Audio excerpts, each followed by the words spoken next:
Welcome to the Effed Up Mind podcast, where we flip the effed up mind. My name is Anton, and I'm your host. We have someone special, someone that is overcame addiction, someone who was in prison twice, but did not let that define who he was. He was able to flip that effing mind and create something great, becoming an 8-figure entrepreneur. Thank you for coming on, Ryan. How are you doing? I'm awesome, man. Thank you for having me, Anton. How you feeling? I'm feeling good. That's great. Got an event here that I guess I'm about to speak at, so I ain't gonna lie, I'm a little rusty at that, man. It's been a while, so haven't done a podcast or a speaking event in almost a year, so it's been a minute. Well, honestly, this is my first podcast, so I appreciate you coming on. It's been a minute for you too, then. Okay, got it. So I just have a couple questions for you. You've lived through addiction, prison, and some extremely dark chapters. Looking back now, what is the exact moment where you said, I'm done living like this and I'm changing my life? Well, a lot of people look back at their mistakes that they made in the past and they have like shame or whatever, They feel bad about them, but and every person's different, but in my life I had like victimless crimes. So the things that I went to prison for was I was caught with possession of drugs, but it was enough that they gave me intent to distribute, but I don't have any clients, and you know what I mean? Nobody was hurt from my shit. And the second time I went was felon in possession of a firearm. I didn't even know I couldn't have one, you know what I mean? But it was just sitting in my house that someone had given me. So, and it's different than maybe if you rob somebody or you have a different, maybe some guilt. I don't have any victims that I hurt to really feel guilty about, which is a blessing in itself, but I had a pretty rough beginning of life, and I guess when I made a difference, like I guess going to prison the first time, I remember doing drugs all the way up to my court date, and then going to prison thinking I'll use that as an opportunity. At the time I wasn't thinking these words, but I'll just get off drugs while I'm in prison, right? And which is a fucking terrible idea, like you're around a bunch of other people getting off of them. Everybody's angry and incarcerated and life's falling apart, like rough place to detox, and but my lawyer, the first time I was 19 years old, he convinced me that I was just going to do like 6 months in the county and then make first parole and go home, and that didn't happen. I ended up doing almost 2 years in prison, and so I was of the mindset that like, oh, I got off easy, you know what I mean? I can see how people repeat. We see people in the news all the time. It's like, this dude's been let out of jail 7 times. I'm like, yeah, probably if they wouldn't have sent my ass, I would have probably been a repeater too. I ended up being a repeater by accident, but I would have been an intentional repeat offender, and but when I got to prison and realized that there wasn't very many people that looked like me, and it was going to be a big struggle for a young teenage white guy, and it was nothing that I couldn't overcome. And I'm not like, man, I probably weighed 130 pounds going through all this, 19, 20 years old, and but I realized, like, man, I just had this thought when I was in there one day. I was like, coming back from commissary, and I was like, man, even if I am a millionaire from drug money, if this is the end of my path and all of the luxury I can get is ice cream, then what was the point of making those millions in the world anyway? Because I would see dudes, this is probably 6 months into my sentence, I seen dudes that got caught with a couple keys, they're doing 50 fucking years. Yeah. And I'm like, okay, so cool. Yeah, you maybe made 20, 30, 50 grand or whatever the case may be, and you might have been doing that weekly and driving a Benz for a while, but now you're in here for the rest of your life. Yeah. No 401k, no savings, no family, complete your that life that you were living was temporary. And once I realized that, I'm like, doing things the wrong way is temporary. I was like, I'll just get out and do the right thing. So I got out of prison and I made a pact with myself. I was under the influence of, all these guys going to church in prison, praying for parole. I'm like, they're a bunch of fake ass dudes that just hopes God doesn't see their fake ass shit and grants them parole. That's like it. And so I was kind of embarrassed by that for them. And so my thoughts were, I just make a deal with myself. When I get out of here, I won't do anything behind closed doors, or I call it in the dark, that I wouldn't do in the light. Amen. I wouldn't say or do some shit behind closed doors that I wouldn't put on social media for the world. And I'm still that way. And so I got out and I got an opportunity to go work at a car wash. And it was making like $8 an hour, bro, you know, and I don't care, you know, nowadays I think minimum wage is 15. It was probably about 8 back then. So it's the same thing, you know? And, but I knew that like, hey, here, I'm free to go wherever the hell I want, whether it's sleep under a bridge or sleep in my truck or eventually get an apartment. These are things, and I kept reminding myself, yeah, the temptation's there, dude. I know you need money. Let's put you on. But I'm like, man, I'm going to do this long term. Yeah. And so I removed myself from a lot of that stuff. So really, it wasn't like something happened to me. I got beat up or some shit in prison and had this life changing thing. It was just like, one day I'm like, damn, man, all that money I was making, which I wasn't compared to today, it wasn't shit, right? But, you know, in my time, my teenage brain, it's like all that money I was making equates to ice cream with a fucking cellmate I don't even like. Yeah. You know? And so, smart guy was like, you know, maybe I should change my behavior that landed me here. Because prison's full of people, from what, I mean, this has been decades ago, obviously, but from what I remember, you know, prison was full of people that had excuses and reasons. Well, and a lot of them would say shit like, I was innocent, but then hear their story, the fuck you were, bro. Like they just, they have these like this skewed view on how life really is. And then they get in there and they feel like everybody else did them wrong. It's like, yeah, but they didn't decide to rob those people. Yeah. They didn't decide to, like, I decided to break the law and I paid the consequence from it, you know? And that's my responsibility. I fucked up, I'll take responsibility. I didn't snitch on anybody. That was, you know, things that helped me out while I was in there. My paperwork didn't have me as a snitch. I didn't have anybody else on my case. I did my time, you know, so those things made it a little bit easier on me. But again, even looking back at all that, it's like the people that I didn't snitch on. You think they sent me $5 in commissary? You think they wrote me a letter? No, none of that, right? So I'm like, man, this is all for nothing, really. And even if I'm broke ass in the world, at least I can get laid. If nothing else, at least I can go pick up a chick. I can't do that in here, you know? So Exactly. How did your childhood, your environment, and everything you went through shape the man you eventually became? Well, it didn't. So like when I was 4 or 5 years old, my mom and dad split up, and I wouldn't see my dad again till I was probably like 18 or so. And so let's call it a good 10, 12 years I don't see him. My mom remarries, my dad gets behind on child support and shit. And my stepdad convinces my dad to give me up for adoption, and they will drop all the back child support, right? And my dad wasn't seeing me anyway, so he's probably like, fuck, now I don't got to pay nothing, and I don't got, all right, cool, right? But my stepdad, I think, you know, in retrospect, he's not a very smart guy, but I think he, you know, was just really trying to like win my mom's heart, or, you know what I mean, make sure that even if they didn't have a kid together, he was like stuck in there with her or whatever. And because we're from a small town, my mom was probably a catch. You know what I mean? We don't look at our moms that way, but you know, I'm sure she was a catch. You know, but he and I could not be polar opposites. And so his answer for everything was violence.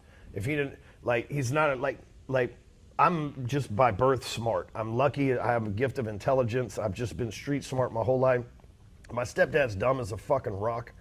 And when he would tell me stuff that I knew was wrong, and I'm trying to like, you know, but this way, then it was like, well, it's because I said so, you know what I mean? And then violence, backhands, hit, threats, shit like yelling, shit like that. And, you know, by the time I was 15, I left home and I came back a couple of times, you know what I mean? But very temporarily, you know, I pretty much bounced, couch surfed to all my friends and shit like that. And so, but when I went to prison the second time, I was in federal prison. And didn't have nobody visiting me, but I would hear the guys come back and talk about their kids. And I thought, man, I bet having kids is pretty cool. Like, I don't have, since I'm adopted and my dad, I don't have anybody who's like permanently attached to me. You know, wives can divorce you, you know, but kids can't, you know what I mean? And so you can be like my dad and be a complete retard that like, you know, leaves your kids, but your kids ain't gonna leave you for the most part. It rarely happens, right? If they do, it's usually when they're adults and you haven't done them right. So I started thinking, well, I would want to raise kids the opposite of how I was raised. Okay. And so this was when I was 31, I'm 46 now. So by the time I have kids, I've already got a plan in place. I've already, you know, my parents my mom got pregnant young. She was like 18, so I couldn't imagine being 18 trying to support a kid and shit. Yeah. You know what I mean? That's crazy from their era of time. But really, I look back and I'm like, I want to be the opposite of that motherfucker that raised me. That I want to be the opposite of that motherfucker in every way possible, and I am. And as the byproduct of that is success. This is a dude who my whole life, you get your ears pierced, you're going to prison. You're going to end up getting on drugs and going to prison. The way that you act with that attitude, you're going to end up going to prison. Like, well, guess where the fuck I went? Thanks a lot, Tony Robbins, fucking speaking shit into existence over here for me. You know what I mean? But it's like if you're in a marriage and the wife or husband's constantly saying, oh, you're cheating on me, you're cheating on me, you're cheating on me. At some point, you're like, fuck, I'm catching an ass whipping for something I'm not doing anyway. I might as well fucking enjoy it. You know? Don't do it, yeah. And so, we speak those things into existence. A lot of parents don't even realize the shit they're saying over their kids while they grow up to be losers and in prison and stuff. Myself included. You know what I mean? I'm not saying like myself meaning being a kid, not a father. So when I have my first kid, I'm like, all right, I'm gonna run this completely different. Now I've been a father for 14 years, almost 15 years, and my kids ain't nothing like me. Like they're like me now, but they were nothing like by the time I was 14. Dude, I was almost homeless, smoking cigarettes and doing drugs and shit. My son, he has no interest in any of that stuff. You know what I mean? He's a leader in his school. All the kids love him. He's got a 13-year-old brother too. They're like the cool kids in school. Everybody likes them. They're outdoorsmen. We'll go deer hunting tomorrow. I got to drive out to South Texas, and they'll go deer hunting. Like, these are things my dad never did with me. So the big thing was for me, to be the man that I am today, I had to become someone different than anybody ever in the history of my family's ever fucking existence. And then I had to become this example to be able to raise these 4 children that I have so that generational curse is broken forever. My 13-year-old son, he turned 13 October 2nd. He's been working out with me every day of the week since then. There's adults that can't stay in the fucking gym for 2 months, and this kid's 13 and he's up every morning sitting on the chair by the door at 6:30 ready to go. I don't got to tell him shit. But my family, none of them worked out. So I'm breaking a generational curse there. My DNA's changed. My kids are already bigger than me, than anybody in my family has ever been, because of me changing the workout routine and saying, hey, y'all are fat and out of shape. I'm going to roll like this, right? Yeah. And now my kids are carrying on those habits. They all eat healthy. They all work out. And I'm teaching them these things, plus the things that I'm doing for them. We literally break these generational curses, How important do you think it is for the mental game in terms of mental health even? Well, here's what happens. A lot of people let their families or their sphere of influence, we'll call it, like bully them into being who they think. Like if you're the younger brother and you've always been kind of the loser and you go to prison, your family's never going to let you fucking outlive that. No. You know what I mean? Your friends are always going to, you're like, oh, you're driving a Mercedes now, but we know you from back in the fucking day. It's like, yeah, I knew me then too. I didn't like me. I changed. And you have to have that mindset of, and it sucks because people are indoctrinated that family matters so much. But if family is helping you, then you should keep them around. Yeah. If family's hindering or hurting you, you gotta cut ties with them. It doesn't mean you gotta be like, fuck you guys, I'm out of here. It just means like, hey man, this Christmas we're going to my wife's family. I don't have time to make it down this year. I'm busy at work. You just find ways to nice and politely say, I'm busy. You know what I mean? Yeah. And but having a level of mental fortitude matters. Not just in the prison game. I mean, I look back now, my life was way less complicated and stressful when I was walking out of prison. It can only go up from here, you know what I mean? Exactly. Versus where I'm at now is a long ways down. Yeah. You know what I mean? So it's a lot more stressful. I've got thousands of people that depend on me for payroll, for coaching, for, millions of people that watch me for entertainment, daily. I have a lot of responsibility, but that's one of my core values is responsibility. I took responsibility for my crimes. Anytime I make a mistake, I take responsibility for it. So it's no secret that I have earned this callous, this muscle building skill of taking big responsibility on. And you know what, man, we all have the dark side temptation in us, no matter how far removed we are from that. You watch a movie and you're like, fuck, dude, that looks like a lot of fun or something like that, and But having all those people in my life holds me accountable to a standard because I believe I can't let them down. Yeah. I've already let down the 5 people that gave a fuck about me in my 20s. I'm not going to let down the millions that care in my 40s, you know? Yeah.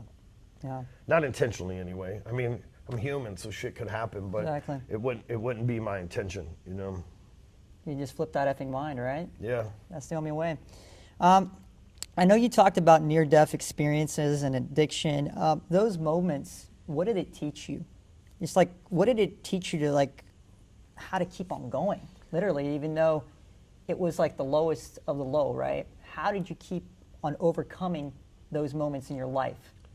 And how did you use it as a driving force? Well, the first time when I overdosed on cocaine when I was 19, that's how I wound up in prison anyway, and was from that instance. And dude, coming back, quote unquote, back to life or whatever the case may be, I thought, man, it's really hard to die. I already, you know, as a teenager and a 20-year-old, you already think you're invincible. Yeah. And now I felt like, you know, shit, I cheated death and wasn't even trying. Like, you know, I got a little bolder and made a lot of, between the time I made bail and actually 2 years later went to my prison sentence, I probably was a worse person during that time than prior to being arrested because I had so much pressure on me and I had this ego of, fuck, I cheated death. You think I give a fuck about anything else, you know? And I cheated death and am headed to prison for sure. I don't give a fuck about anything, you know? The second time, though, was in 2019. I got ejected from a piece of shit ATV that the guy should have fucking cheaped out on. But anyway, it flipped, threw me out of it, threw my partner out of it, my friend out of it. And I broke my neck and my arm. And dude, somehow I flipped that thing over and drove it back with like 3 wheels and a flat tire.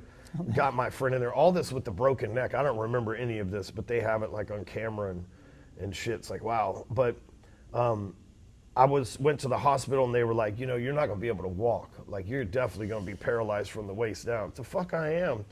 And I was like, look, dude, my legs work. And dude, you could have heard that whole room go, how the fuck? And so it was a loud, you know what I mean? And so I went home that next day and they told me I had to drive from San Antonio. I was in South Texas. I had to go to San Antonio to Dallas, and they're like, dude, going from here to traffic with a broken neck is fucking crazy. And I'm like, well, we're gonna pull it off.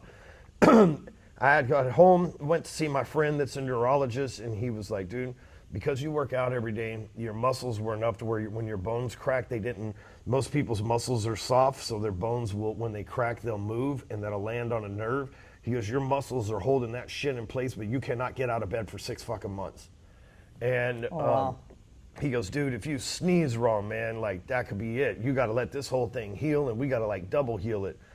So the reason why I tell you that story is, you know, near-death experience, but I was a one-man operation in business, and now I had just maybe 2 people working with me that had just started, and now I can't go to work for 6 months. I got to do everything from my back. You know, I got a phone and a laptop. I got to do everything from my back in bed now, and really taught me how to be a better leader and communicator and coordinator of teams, you know. So, you know, both instances, I always look at everything as like we can focus on the negative or we can find a bright side from it, you know. And one of the bright sides is a great story now, you know what I mean? And the other bright side is it helped me learn how to grow a business because I literally couldn't do everything myself. Exactly. Well, I had a very important question for you. I know we're tight on time today. So if someone's listening right now is deep in addiction, legal trouble, financial collapse, or just a dark mental space, what is one message you could leave them with to flip that effing mind? You haven't learned your lesson. If you're in a place of struggle right now, whether physically, financially, mentally, your freedom's at jeopardy, you haven't learned your lesson. God's going to keep giving you the same problems and the same issues over and over again until you learn your lesson. What happens to most people is they make the same mistake time after time expecting different results, right? This time when I get out of jail, I'm gonna sell dope and I'm not gonna get caught again. This time when I get out of jail, I'm gonna steal money and not get caught again, because you're doing the same shit. You think you're doing it differently, but the objective's the same. It's unethical, it's not the right thing to do.